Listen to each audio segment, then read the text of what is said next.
Hi friend, आप सभी का स्वागत करता हूं फिर से एक नए वीडियो में। तो दोस्तों, किसी भी डिपार्टमेंट में जब सर्विस को पूरा करके सही सलामत स्वस्थ घर रिटायरमेंट होकर लौटते हैं तो परिवार के साथ कितना खुशी का माहौल रहता है वो आप सोच सकते हैं।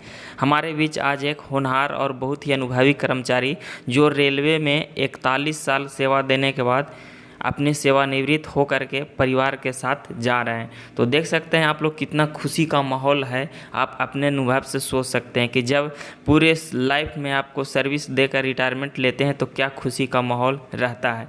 तो आज इनके मुंह से सुनेंगे कि पूरे अपने लाइफ में किस तरह से अपना सर्विस प्राप्त किए और किस तरह से पूरे सर्विस को अच्छे तरीक़ा से निभाएं और 41 साल रेलवे की सेवा करने के बाद हमारे बीच से आज सेवानिवृत्त हो रहे हैं और अपने परिवार के साथ आने वाले भविष्य का समय अच्छे से बिताएंगे और स्वस्थ रहेंगे। तो चलिए इन्हीं के मुंह से सुनते हैं क्या इनके साथ हुआ। सर, यही सर, साथ में यही मैडम, समस्त कर्मचारीगण और खास करके इंस्पेक्शन के बच्चे जो उन्होंने 3 साल से मुझे झेला, उनको स्पेशली थैंक्स।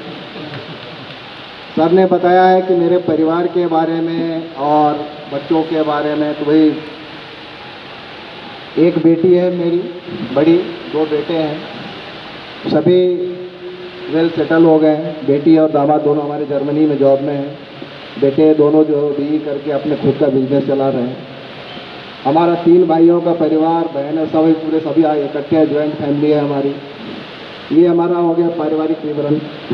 अब काम के बारे में, मैंने 3 साल तक यहाँ के ऑफिस में काम किया और बाद में यहाँ पे हमारे डीई सर थे मिस्टर जैन साहब को बोला कि सर मैं इलेक्ट्रिक लोको शेड में काम करता हूँ और इलेक्ट्रिकल लोको के बारे में मुझे कोई जानकारी नहीं है। कारण ये था कि मैं जो काम करता था जब यहाँ आया तो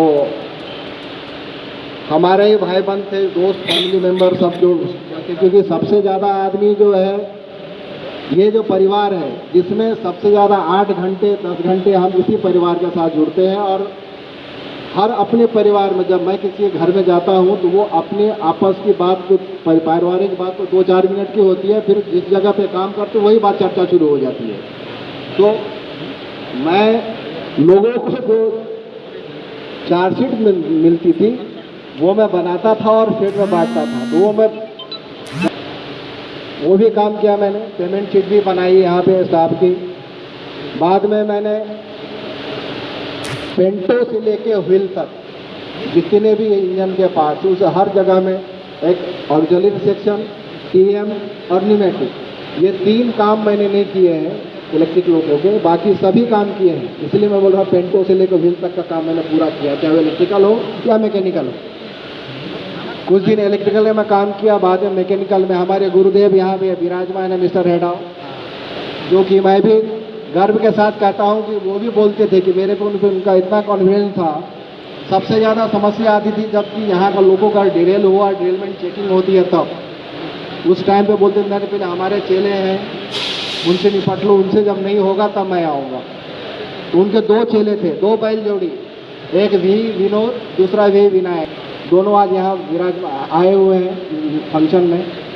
मेरा वही कहना कि भी मन धन से करो और तन से करो, बिल्कुल ऐसा है, मन लगा के करो। और ख़ास करके आज की जो न्यू जनरेशन जो आई है उनको तो मैं बोलूँगा भाई 12 घंटे काम करो आप, 4 घंटे मोबाइल छोड़ दो। और हमारा एक मूल मंत्र है, first year labour, second year chance, third year disco और 4th ईयर डांस। ये कुछ और था। 2 साल पहले साल खूब जोर से मेहनत करोगे, दूसरे साल में बाई चांस उसका फेलियर आएगा, तीसरे साल में तुम्हारा कॉन्फिडेंस इतना बढ़ेगा कि डिस्को करने लगोगे, उसके बाद जिंदगी भर डांस ही करोगे। तो ये सीक्वेंस ये बना के रखिए आप। थैंक यू सबको, साथ साथ में आप सब लोग यहाँ उपस्थित हुए, इसलिए धन्यवाद। ऐसी जिंदगी हमें छिपे छिपाए